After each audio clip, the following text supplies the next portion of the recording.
누가복음 10장 보니까 주님이 가고 싶어하는 곳이 있었다고 합니다. 여기에 70인의 제자를 보냈다고 합니다. 이걸 봤을 때 주님이 마음에 두신 사람들이 따로 있고 장소가 따로 있는 것이고 사역이 따로 있는 것입니다. 그 중요한 제자 어디로 보냈을까요? 가정으로 가라는 겁니다. 왜 주님은 그 중요한 제자들을 집으로 보냈을까요? 70인이 그 이유를 발견하게 되었습니다. 그게 세 가지입니다. 첫 번째, 각 집이 얼마나 지금 무너지고 방황하는지를 보라는 겁니다. 집집마다 고난이 이만저만이 아닌 거예요. 실패가 임하고 질병이 임하고 그냥 돈만 벌면 되는 겁니까? 두 번째 이유가 있습니다. 해답이 없는 거예요. 나는 법 잘 지켰어요. 나 공부 열심히 해서 선생님들이 하라는 대로 다 했어요. 했는데 자꾸 재앙이 많은 겁니다. 그 원인도 모르겠고 이유도 모르겠고 해답도 없는 겁니다. 그리고 세 번째 주님이 발견하는 것이 있습니다.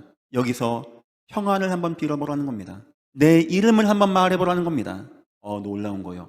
다 살아나는 거예요. 여러분 인생에 혹시 가정에 무너진 분 있습니까? 우리 가정에 복음이 들어오지 않으면 우리 가정은 사단의 놀이터가 되어집니다. 방법은 하나입니다. 오직 예수 그리스도. 어떻게 하면 되겠습니까? 오늘 우리가 읽은 본문은 요셉 이야기입니다. 요셉은 가정이 다 무너졌습니다. 그 시대가 다 무너져서 기근에 다 죽어가야 됩니다. 이때 하나님은 요셉을 통하여 모든 가문을 한 번에 다 회복시키시는 역사를 이루게 되었다고 합니다. 오늘 말씀의 제목입니다. 언약 회복하면 가문이 살아나게 됩니다. 결론입니다. 세 가지 위기 시대가 왔어요.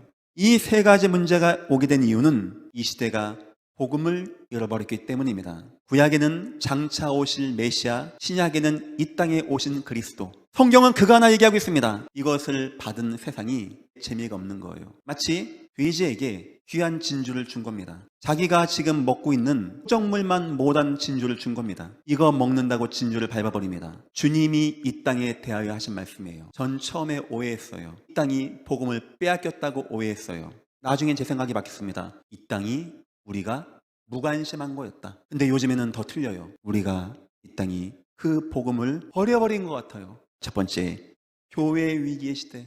마태복음 5장 보니까 너희는 빛이고 소금이라고 합니다. 교회는 세상을 빛을 비추고 죽었던 것을 살려내는 유일한 방법이 바로 교회에 있는 겁니다. 사람들이 던져져 밟혀지게 되는 신세가 되는 거예요. 하나님이 땅에 주신 유일한 한 가지, 그 복음. 그 다음에 가정 위기의 문제. 가정들마다 어려움이 임하고 가정들마다 재앙이 임하고 가정에서 예배가 회복되지 않으면 사단의 놀이터가 됩니다. 안 되는 거예요. 이유를 모르겠는 거예요. 그냥 운명이려니 네 팔자가 그래 라고 살아가는데 아무 대답이 없는 겁니다. 결국 오는 것은 후대의 위기. 내 자녀를 위하여 울라고 합니다. 자녀들이 방황하고 자녀들이 무너지고 자녀들이 흩어지고 복음에 관심 없어지고 실패하는 시대의 위기. 이 세 가지 위기가 왔을 때마다 재앙이 왔다고 성경은 기록해주고 있어요. 이 세 가지 회복하면 모든 것 다 회복된다고 성경은 말하고 있습니다. 무너진 가정을 발견했어요. 요셉 인생도 그리 순탄한 인생이 아닙니다. 요셉 아버지의 인본주의. 요셉 아버지 가만히 있어도 하나님 축복하십니다. 그런데 인본주의. 그 형한테 팥죽 배 고플 때 찾아가서 팥죽 가지고 장자직분 빼앗고 아버지 눈 속임에서 양털 발라서 아버지 속임 그거에서 복 다 받고 가서 삼촌 속여서 양 다 뺏어내고. 이거 왜 하는지 압니까? 하나님이 계시긴 계신데 중심에 안 계신 거예요. 하나님이 없었던 거였어요. 뭐 한다고 하나님의 언약 가진 백성들이 험악하게 인생 살아갑니까? 또한 야곱 가정의 실패. 자꾸 재앙이 와. 만나는 사람마다 적이죠. 자기와 똑같은 형 에서가 내가 저놈 돌아오면 죽이겠다고 하고, 라반이 칼 들고 삼촌인데 죽이겠다고 쫓아오고. 이상하죠. 이상한 실패가 자꾸 야곱 가문에 들어오게 돼. 세 번째입니다. 10명 형제의 실패 흐름. 요 속인 대로 10명 형제가 똑같이 속이는 거예요. 아버지 속이고 아버지 거 빼먹고. 그래 그거 얘기했다고 요셉을 잡아 죽이려고 하는 겁니다. 일평생 자기 남 속였거든요. 어쩜 그렇게 자기 형제들이 똑같이 자기를 속이는 겁니다. 근데 여러분, 남의 이야기가 아닙니다. 우리의 이야기입니다. 요셉의 언약 확신, 언약 밖에 잡을 게 없었던 겁니다. 창세기 50장 24절을 제가 읽겠습니다. 나는 너희를 종되었던 땅에서 인도하였다라고 하고 하나님이 아브라함에게 내가 지시할 땅으로 가라고 한 그 땅, 그걸 요셉이 딱 붙잡은 거예요. 약속된 땅, 메시아 오실 땅. 땅에서 인도하여내사 아브람과 이삭과 야곱에게 맹세하신 땅에 이르게 하리라 하고 아브람을 하나님이 불러내셨던 거 다 알았어요. 희생의 제사가 뭔지 알았던 겁니다. 이 가문의 언약을 어려서부터 우리 부모님들 여러분 마지막 뭐 남기겠습니까? 뭔 유산 남기겠습니까? 언약밖에 남길 게 없는 거예요. 하나 또 보겠습니다. 창세기 39장입니다. 21절입니다. 여호와께서 요셉과 함께 하사 임마누엘이라고 합니다. 이 임마누엘 방법은 딱 하나입니다. 희생제사. 얼만큼 언약을 붙잡으면 되냐. 첫 번째, 유일한 언약으로 확신해야 돼요. 요셉은요, 이것밖에 없는 거예요. 이 속에만 있으면 되는 거예요. 두 번째, 오직의 언약으로 간절함. 더 간절하게 만듭니다. 우리는 언약을 모르는 게 아닙니다. 확신이 없고 간절하지가 않아. 세 번째입니다.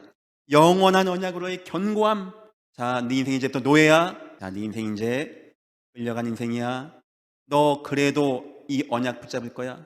믿으시기를 주님의 이름으로 축원합니다. 하나님은 영적 싸움을 하게 하십니다. 어쩌면 두려움이 올 겁니다. 외로움이 올 거예요. 고달픔이 올 겁니다. 어쩌면 지칠 거예요. 요셉 이 가정 20년 가까이 합니다. 요셉의 싸움이었습니다. 세 번째입니다. 이 언약의 능력이 얼마나 큰지 아십니까?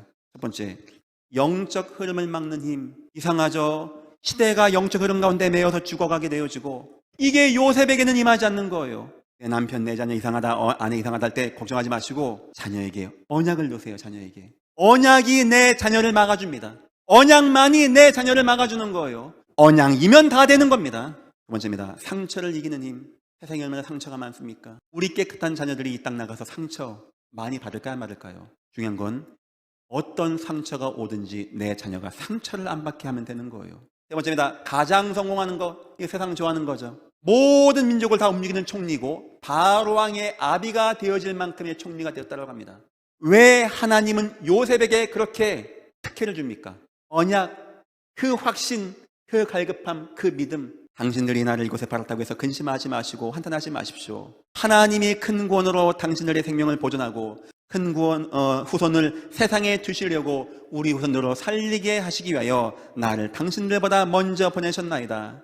그런즉 나를 이곳으로 보내니는 당신들이 아니요 하나님이시라. 하나님이 나를 바로에게 아버지로 삼으시고 온 집의 주로 삼으시고 애굽 온 땅의 통치로 삼으셨나이다. 이 대답하기 전에 요셉은 막 웁니다. 왜 울었을까요? 언젠가 하나님은 바로 왕도 내게 절을 하게 할 겁니다. 이걸 붙잡았는데 이 날이 어떤 날인지 압니까? 하나님이 드디어 그 꿈을 이루는 날이 오게 됐던 겁니다. 결론입니다. 영적 싸움 하십시오. 영적 싸움. 어떻게 싸우면 되겠습니까? 모든 사건에서 인도를 확신하십시오. 이런저런 사건만일 겁니다. 하나님은 지금 나를 인도하여 주십니다. 아멘. 두 번째입니다. 모든 일에 무한감사. 내가 빼앗기고 누명 쓰고 올 수도 있습니다. 그때 이렇게 생각하십시오. 하나님 모든 거 감사합니다. 때가 되면 여러분들 하나님이 높이시고 큰 응답을 주실 겁니다. 그때는 모든 영광 하나님께, 모든 영광 받아 주옵소서. 가정이, 자녀가, 부모가, 가문이 무너진 가정이 있습니까? 괜찮습니다. 꿈의 그 언약 여기에 확신하십시오. 두 번째, 여기에 간절하세요. 이거로 오직 되십시오. 그리고 세 번째, 여기서 견고하십시오. 언약으로 모든 가정과 가문이 다 살아나시기를 주님의 이름으로 축원합니다.